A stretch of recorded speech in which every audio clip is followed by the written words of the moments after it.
Yo, what's going on? Mike from Mike Talk Sports. Not only is D'Angelo Russell having the best year of his entire career this year, but he's also a perfect fit for this Lakers team, not only this year, but going forward with the Anthony Davis and LeBron James era.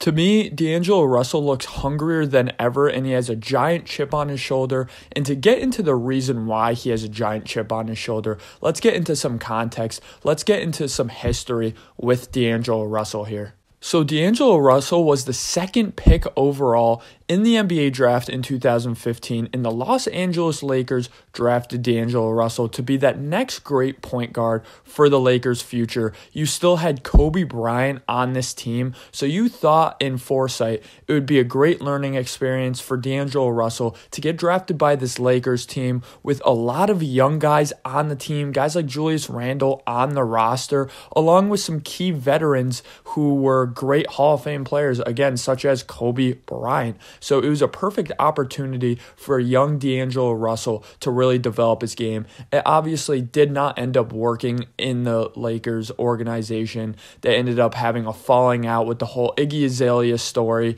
with Nick Young. Nick Young was never that good anyway. I don't know why the Lakers let Nick Young, a role player, ruin the relationship with a potentially great point guard in D'Angelo Russell. That's besides the point. After those 2 years, though, he got traded to the Nets, where in year 2 with the Nets and in year 4 of his career, he was an all-star. He was a really good player with the Nets, and the Nets were building something really promising. They had that really fun playoff team that didn't win that playoff series, but had a really fun playoff series as well. Looked pretty good in it as the underdog. So things were really looking up for D'Angelo Russell's career. Then the Kevin Durant move happened. So Kevin Durant decided to go from Golden State to Brooklyn as collateral for losing Kevin Durant. The Brooklyn Nets sent D'Angelo Russell to the Warriors, which at the time was a peculiar fit, but we see now a guy like Jordan Poole really succeed in the backcourt with Klay Thompson and Steph Curry. So people like myself said, hey, you know what? D'Angelo Russell is a great guard. If you put a really good guard with a good three-point ability, good passer, high basketball IQ, if you put that into the Steve Kerr system, that's going to work extremely well. And for some time it did work well, but I think the Warriors realized, hey, we need a wing. We need that Harrison Barnes. We need that Kevin Durant, not in terms of his high-end skill, but we need a body like Kevin Durant. We need a body like Harrison Barnes out there. Our defense is not good enough. So that's why they traded D'Angelo Russell to the Timberwolves for Andrew Wiggins. Really ended up working out for the Warriors.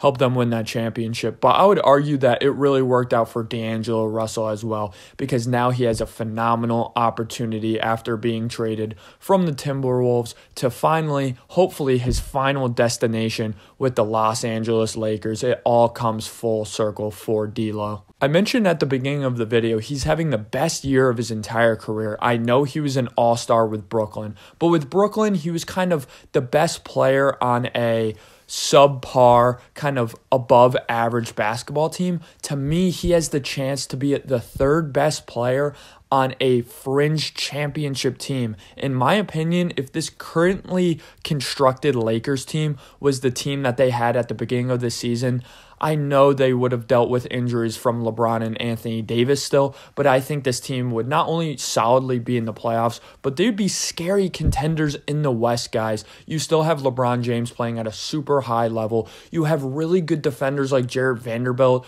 around this core now to play good defense with these guys. You have Mo Bamba to play really good paint defense. The prospect of Anthony Davis and Mo Bamba is very scary for opposing big men. And you have D'Angelo Russell putting up the best shooting splits of his entire career. So let's get into the season that D'Angelo Russell had with the Timberwolves and is currently having with the Lakers now. It took him all the way until this year to average above league average field goal percentage. So he's shooting 46.4% from the field, which is by far the best of his entire career. In that all-star run he made with the Nets, he was just shooting 43%, so not too efficient. He's very efficient efficient now this season. He's shooting his highest three-point percentage of his career at 39%, which is absolutely elite. He's one of the best shooting point guards in the National Basketball Association. He's shooting his highest two-point percentage at 54%.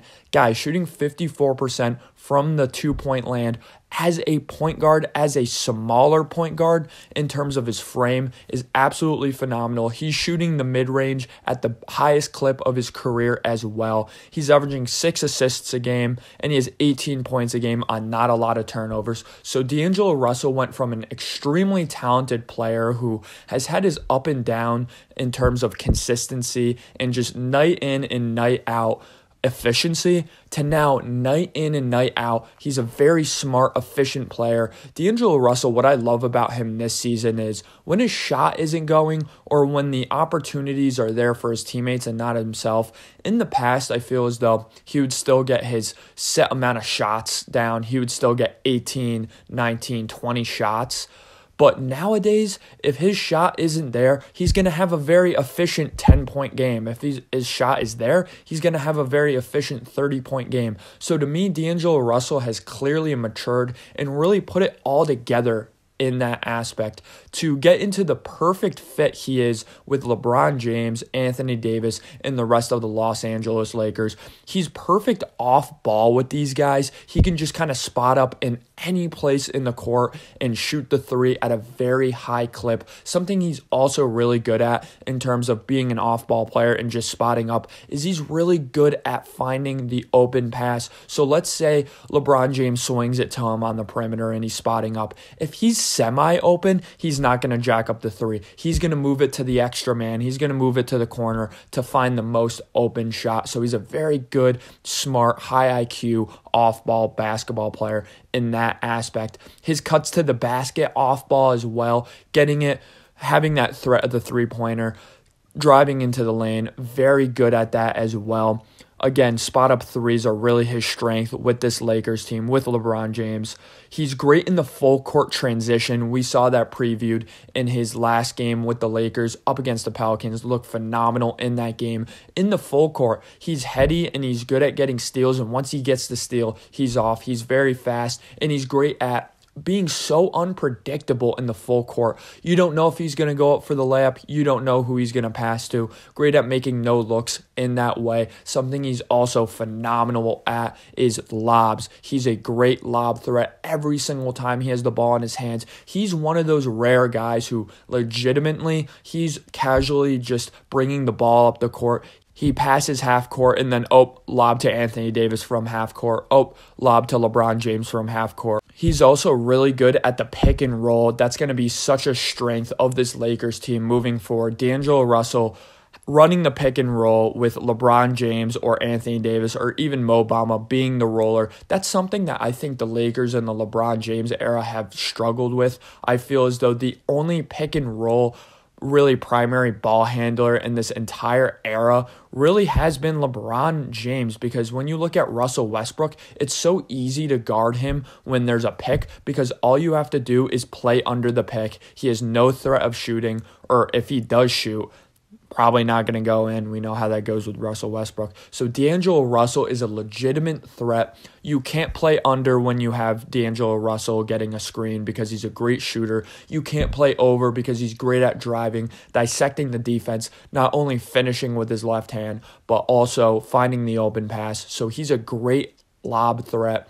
in that pick and roll. And one last point to end the video, he just has that LA aura around him. I watch D'Angelo Russell with the Nets. I watch him with the Lakers. He just seems to have that big city aura around him. He wants to be in the big city. He wants to be in the big lights. He really feeds off the crowd energy. He's phenomenal in that sense. He loves putting on a show. And to me, again, I think he looks at his early career and says, damn, I kind of squandered my opportunity to play with a Hall of Famer, one of the best players of all time in Kobe Bryant. I am now playing with one of the best players of all time in LeBron James. He's still in his prime. Anthony Davis is still a phenomenal player. This team just won the NBA Finals in 2020, not too long ago. We can go on this 20-game run of winning almost every single game, come roaring into the playoffs, and make our mark in the NBA playoffs. That's exactly what I think this Lakers team is going to do. So excited for D'Angelo Russell.